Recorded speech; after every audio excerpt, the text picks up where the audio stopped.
6:30 p.m. I'm very pleased that you've taken time to join us this evening. As the Judson Board of Trustees, we are here to set goals and policies and oversee the management of the district. We are responsible for approving budgets, contracts, personnel appointments, and to listen to reports from the superintendent. We are not here to make administrative or management decisions pertaining to the daily operations of the district. That's the responsibility of the superintendent. In compliance with the State Government Code on Open Meetings, tonight's agenda has been appropriately posted. This is a meeting in public, not a meeting of the public. As our guests, you are welcome to observe and listen.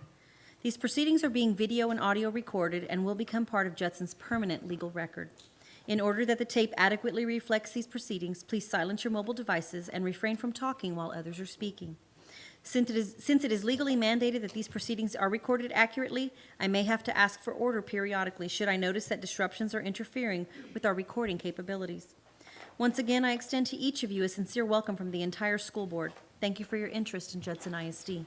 We have established a quorum, and I will call roll. And please go ahead and press present if you're present. Ms. Rodriguez? Present. Ms. Pichelle? Present.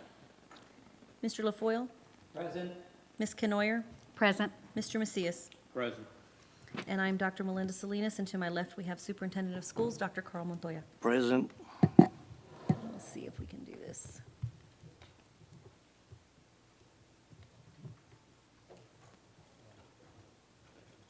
I don't know. Oh, yeah, we're doing present. Okay. Okay, and Ms. Eaton is absent today. We'll move on to item 2, consideration of consent items. 2A, consider and take action regarding approving the Judson ISD District of Innovation Plan. And item 2B, consider and take possible action regarding reviewing proposals and selecting firms for superintendent search services. Full. Okay. We will start with 2A, consider and take action regarding approving the Judson ISD District of Innovation. Do I have a motion? Motion.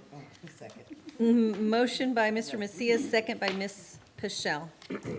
Discussion. I'm trying to move it, sorry. There you go. Ms. Pichelle. Thank you, Dr. Salinas. Dr. Montoya, I would like for whomever on the committee that is here, if it's Mr. Gonzalez or someone from the committee, to give us a briefing of what the librarians are asking for or not. We've been getting emails from librarians that are upset, so I would like an explanation as to why the librarians are upset. What is it that the problems, and what are the recommended solutions? Again, Mr. Gonzalez, if you want to address that, please. I'll just offer my perception of what they may believe is the issue. And I've received those emails as well, and I've responded to a few, and I know that I've had some discussions with a couple of board members. But I believe the issue is that anytime we do something new, there is a fear that that we may be taking away something, or that we may not be looking at all of the recommendations, like certifications.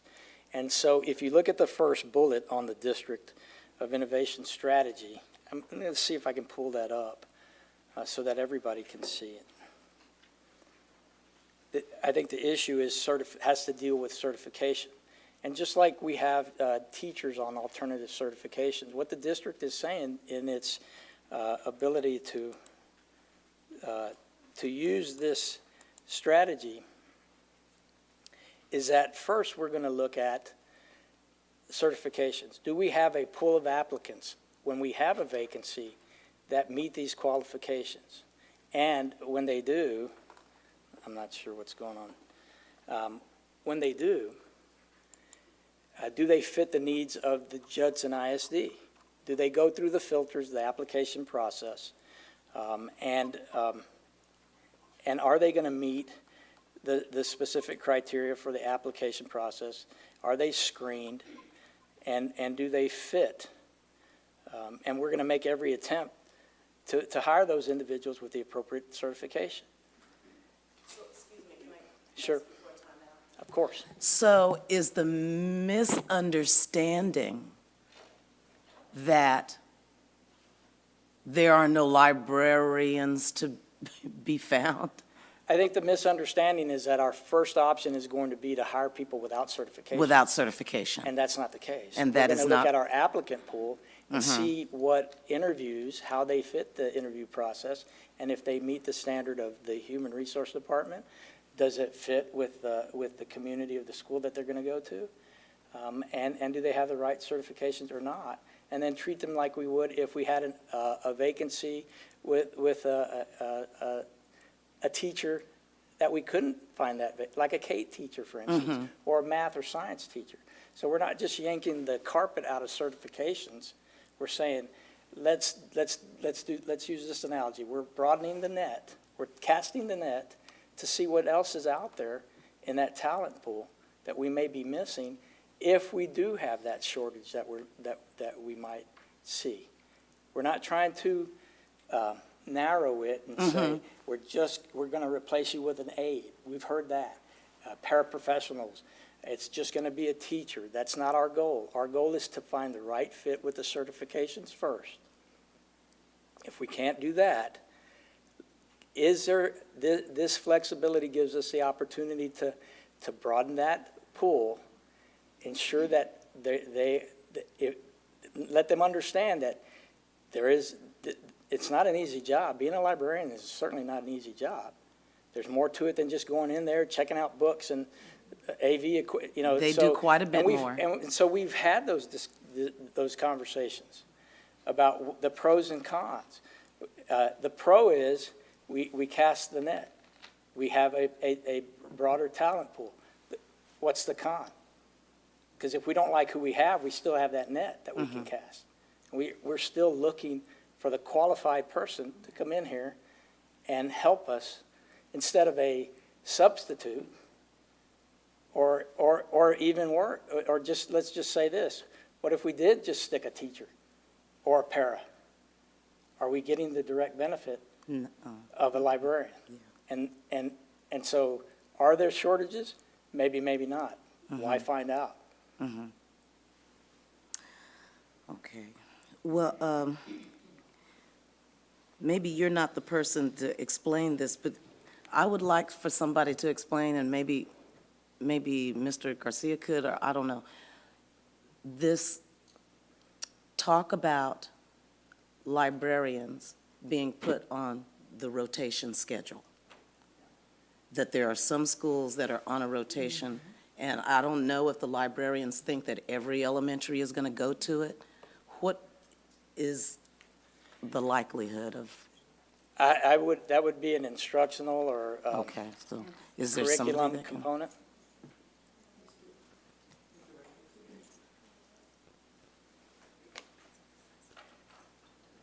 Sorry. I kind of told her, we never know what questions may be asked, so That's she's as okay. prepared as she's going to Well, be. she's prepared to be here, that's good. That's okay.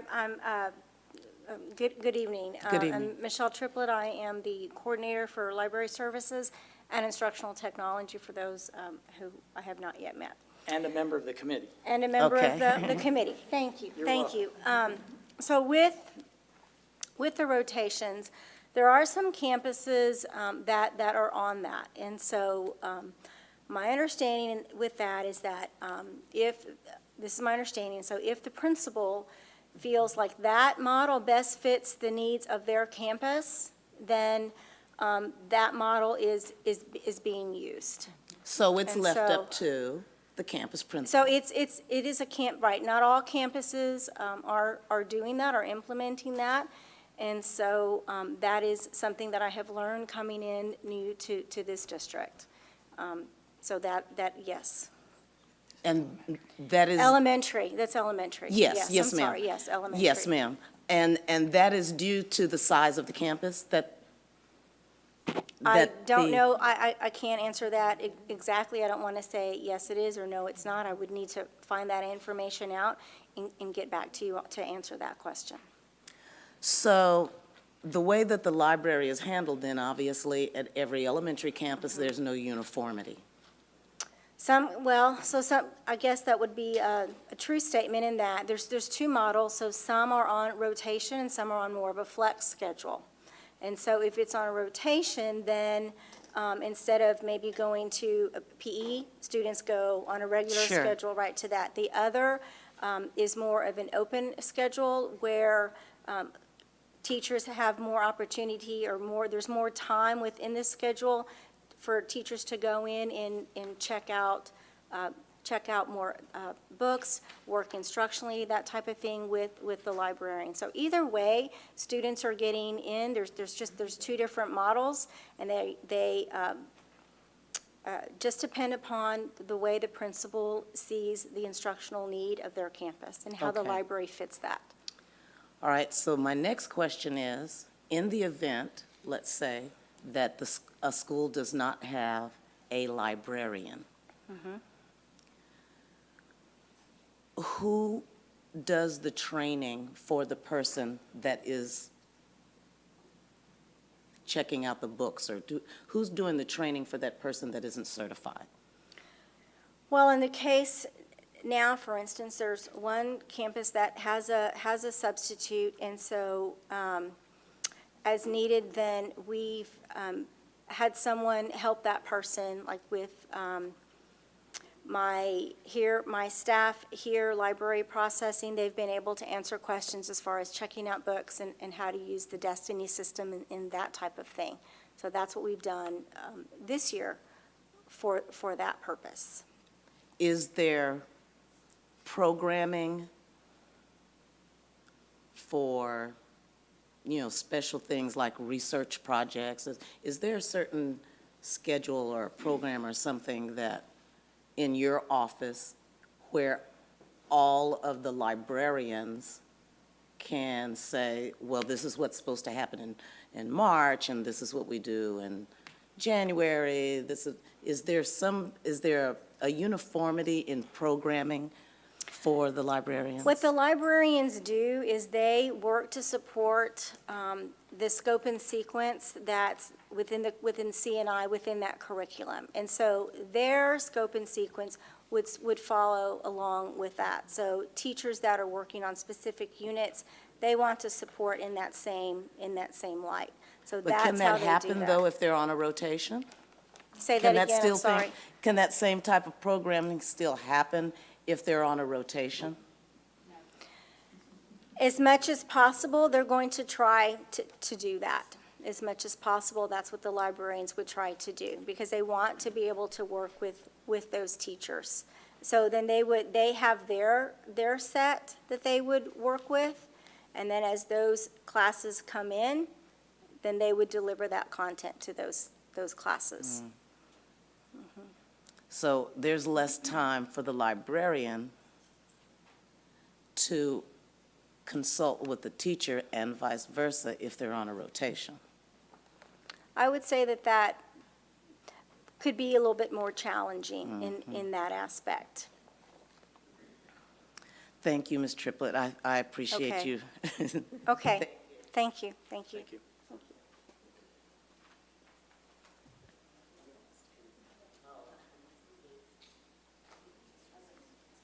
Yeah, I can get off. I can get off. Ms. Kenware. I'm the one who suggested that the District of Innovation look into this, and it's because I saw campuses that went for almost a whole year without a librarian in place. As I think about this, the whole purpose of this was to make sure that we had a certified person in place giving instruction to our students.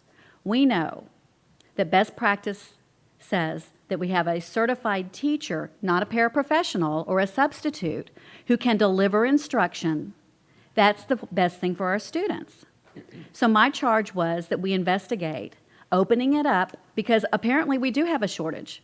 Because the campuses that were part of this, where that had the long-term substitute deficit, the librarian gone, were not campuses that had the rotation model. So clearly, there's a problem with acquiring substitutes. The charge was to make sure that the person hired in that position was working on substitute library certification, or had already knowledge as a librarian elsewhere and not necessarily school librarian training. That was my charge, to make sure that HR looked very carefully at who they were hiring. Now, as to the rotation thing, I came from a campus when I started in Judson that had 1,200 students at the elementary level. You simply do not have enough places for those students to go when all you have is music, PE, and computers. You cannot put a whole grade level of 7 classes of students, one's in music, one's in computers, and 5 in PE. That is dangerous. That is not safe. Best practice says that we make sure our students are safe. So I understand. If we truly want to have our campuses take advantage of best practice that says having flex time in the library is what is required to meet the TEKS. The ELA TEKS call for a research portion. You can't do that just in the classroom. You need the assistance of all the materials available in the library media. You need the assistance of the person who understands how to pull all those and help you pull it together.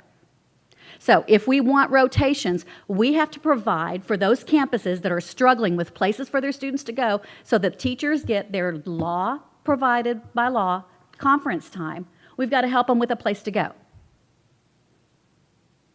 Should it be a directive from the district that we do rotations only in those places? I think so. Flex time is what's best, and a certified teacher is what's best. And that's the whole purpose of putting this in this District of Innovation Plan, because otherwise we sit with a substitute in the position for almost a year.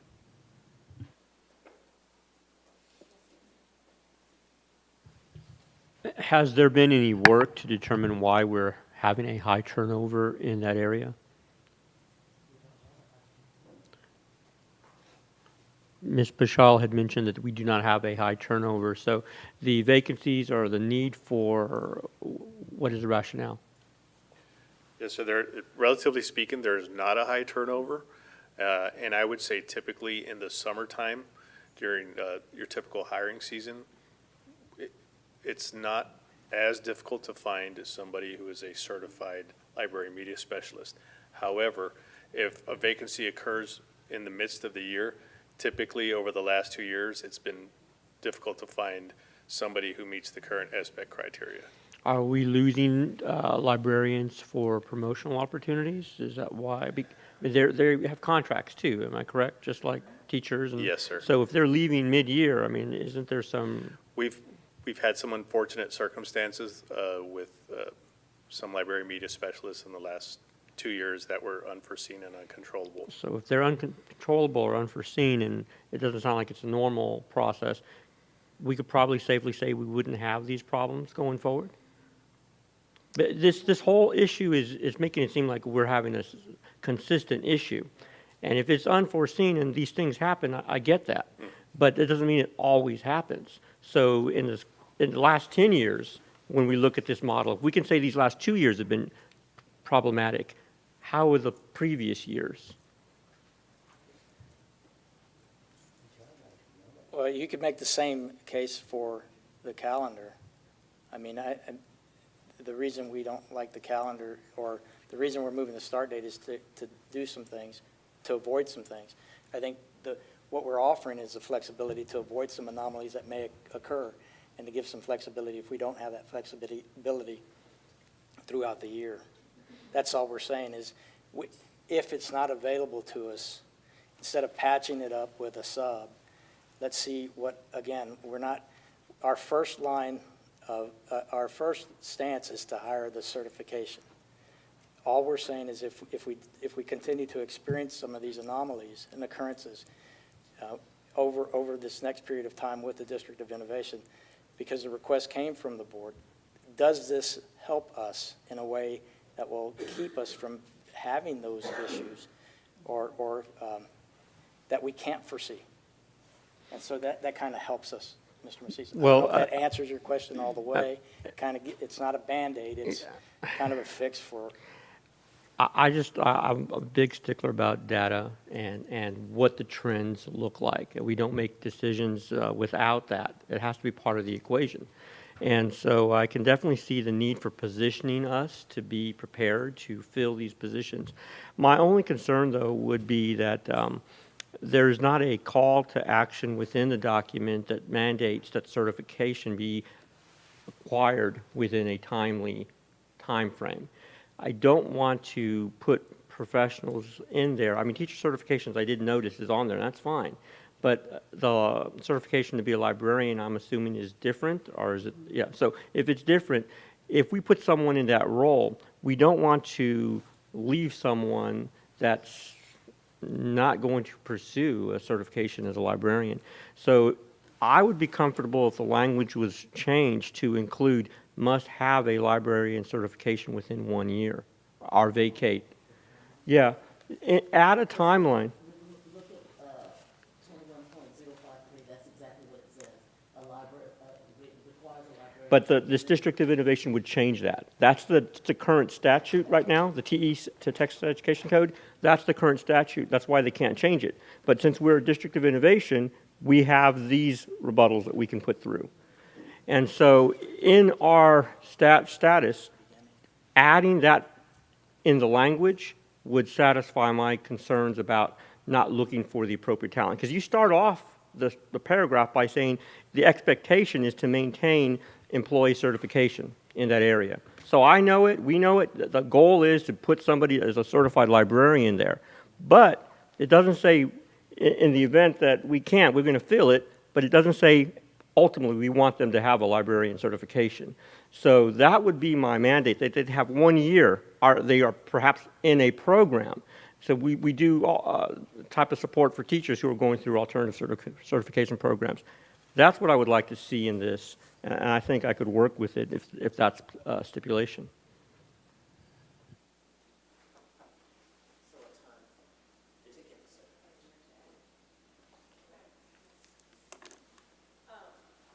What's the timeline, like if we don't approve this today, or can we amend the language during this meeting? If the answer is no, if we don't pass this today, like what are the repercussions of that? Well, there's two things involved. the committee's going to be mad at you. Yes, I understand. I want let me everybody to know. explain. I think I understand what the repercussions are. I think we're but- very comfortable, I think you're very comfortable with the start date. It sounds like you're uncomfortable with where we are on certification, and that's why we have this process. And so depending on what you want to do, if you want to amend, then I suggest you do that so that we can move forward with the calendar. If you want us to continue to research the certification area, because it is meaningful to a lot of people. There's people that are passionate about a lot of things. That's why when we first began the discussion, administration's recommendation was to look at the start date, and that's what we presented to you in our initial proclamation.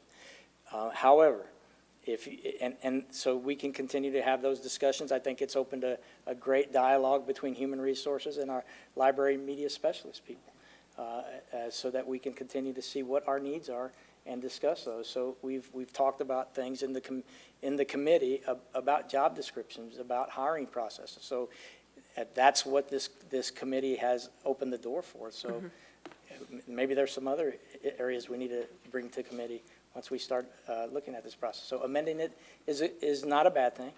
If you decide that, then we go from there. If you table it, then whatever we do, we're going to have to put back on the website when it's amended for 30 days, and I don't think that you want to direct me to do that. Thank you. I'd like to ask HR some questions, please.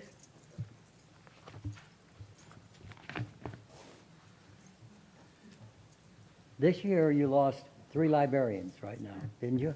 Yes, sir. Did you ask them why they left? Yes, sir. What'd they tell you? One of them was personal reasons. One of them relocated, stated that she relocated to a different city, and I don't recall the third one off the top of my head. Well, what I heard, that they left on a kind of rotation. And I'm hearing from other librarians, they're gonna do the same thing. So that rotation seems to be the roadblock on everything right here. Can that be dropped out? Not put in there, not have rotation, period? That is a discussion that you would have to have with a different department. That's not part of this. That is not part of the innovation. That is, all we're looking for is certifications here. Well, then- What a principal develops on their campus, that would need to take place with their immediate supervisor or that department. So then if we pass this, that's still in there, right? It is not one of the portions of the plan. It is not a strategy. That is separate from the strategy. All we're looking at Okay, is certifications, okay. Mr. LaFois. Okay. Another question, is every librarian and the head of librarian certified? Currently, yes, sir. They all are now. Yes, sir. Okay. I'm just for checking on that because I know one was not certified when she was hired. To my knowledge, they are, sir. Well, check on that and come back to me then. Absolutely. Thank you. I still think that we need to table this part of it. I'd like to make a motion that we table the librarian part of this and go ahead with the other, the time. So I have a motion to table. Do I have a second? May I? Motion's going to die. So we won't table it. That means we're going to move on. Mr. Macias, I'd like to amend the motion to adopt the District of Innovation number 1 pertaining to the calendar and postpone decision on number 2 until we have further information. Second? No, I do not. That would suffice. so I have an amended motion by Mr. Macias and a second by, I'm glad I couldn't get the right wording out. and so now we have to vote on the amended motion, and then we'll vote on the motion. So we have to vote. Mr. Gonzalez, can we go back to our previous screen, please, sir? Of course. Thank you.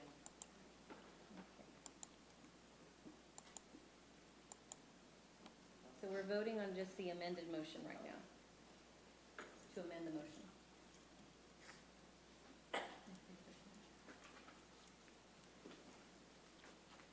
Okay, so we're amending the motion 5-1, and now we'll vote on the motion that's been amended.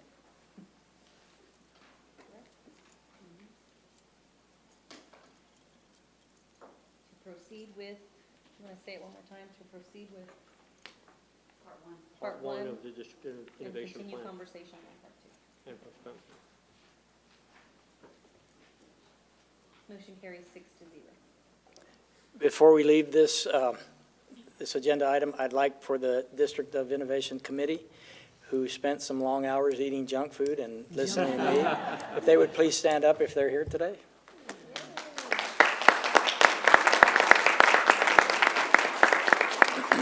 Thank you so much for your time. Our district really supports your effort in this, and we appreciate your time. Thank you. Yeah, thank you, thank you. Thank you. We'll move on to item 2B, consider and take possible action regarding reviewing proposals and selecting firms for superintendent search services. Do I have a motion? Motion, second. Oh, motion, Mr. LaFoille, second, Mr. Macias, and Mr. Macias pulled this item, so let me go next. Okay, Mr. Macias. I know this is a pretty lengthy process, and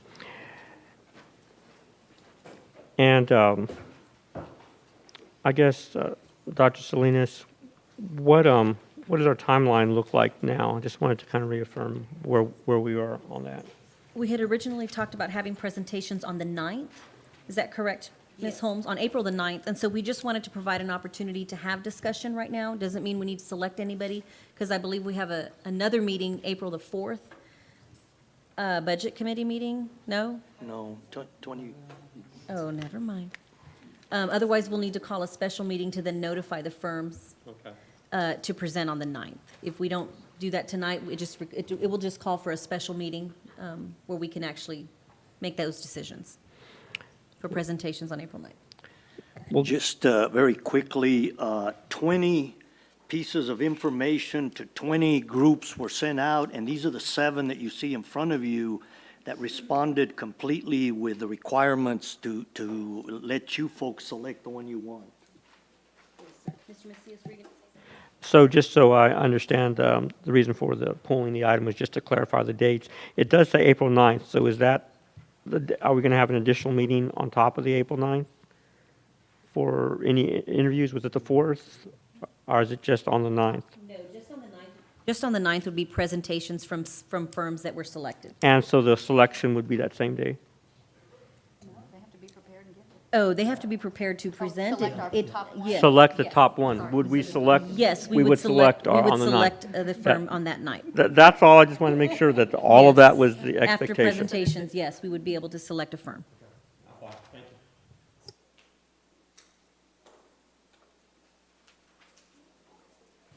Any further discussion on reviewing proposals and selecting firms? Anybody have any? Yes. So are we going to, my Name? question is, how do we we need to select some people to come on the 9th. Right, so is Correct. that what we're doing That was the tonight, plan. Is Dr. that what- Salinas? We can certainly do that tonight. If the board would prefer, we can always call a special meeting and do it at a later time. I'm prepared to talk about the ones that I would like to see come Okay. and present. Let's talk about them. That's why it's the item. Discussion. I Ms. would like to Canoyer. I would like to see Executive Search Services. I would like to see Walsh Gallegos. And I would perhaps like to see Arrow. And that's my top 3. May I go next? Yes, Ms. Bischoff. I would like to see Bob Griggs and Tasby.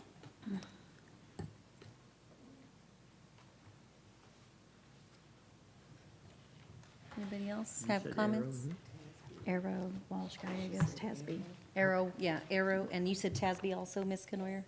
Executive Search Services. And executive.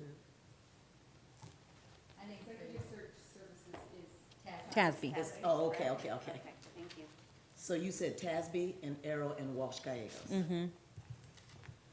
And you said Tasby and Bob Griggs. Griggs. Mhm.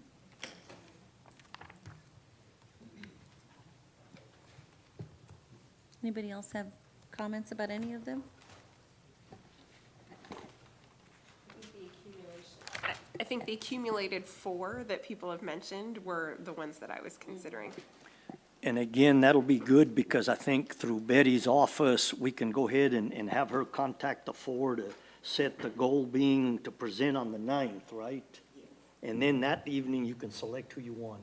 Right, but we're Okay. still having discussion right now, sir. Okay. So we're still, we haven't selected any yet.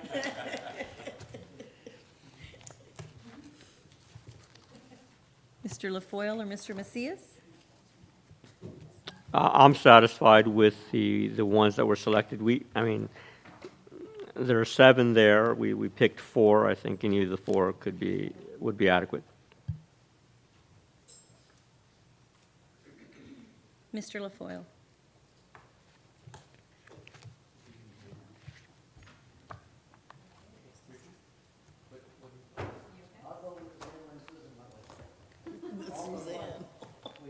You want Tasby, Walsh, and Arrows also? Tasby, Walsh, and Arrows? Yep. Those are the 3 you like? And if I had to pick 4, those would be my 4 also. So, we're looking at selecting firms for superintendent searches to include Tasby Executive Search Services, Walsh Gallegos, Trevino Russo, and Kyle. I put mine away.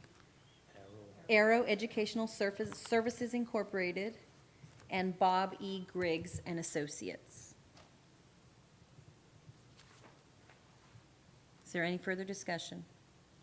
do we want to specify how long we want to give them to present that evening? Did our I don't know that it Ms. Holmes, said. did our request, It did not specify a certain time frame. can we say no longer than, I was gonna say 20 or 30? 20 minutes? 20 minutes, okay. 20-minute presentation, so that would be a little over an hour on April the 9th. Okay. And we'll start at 7? Okay. 7 o'clock good for everybody? Okay. 7 o'clock? Okay. 7 I was o'clock? Yeah, 7 o'clock.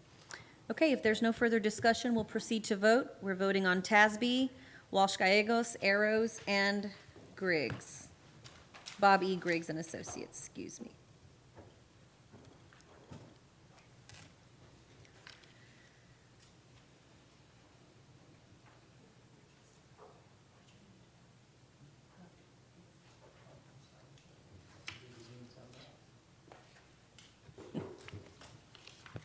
Okay, motion carries 6-0.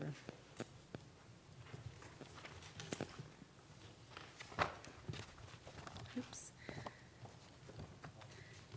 The board will now convene into closed session pursuant to the following sections of the Texas Open Meetings Act. There has been a change in our agenda, so we will be only considering item C pursuant to Texas Government Code Section 551.071, attorney consultation regarding legal issues related to employee grievance.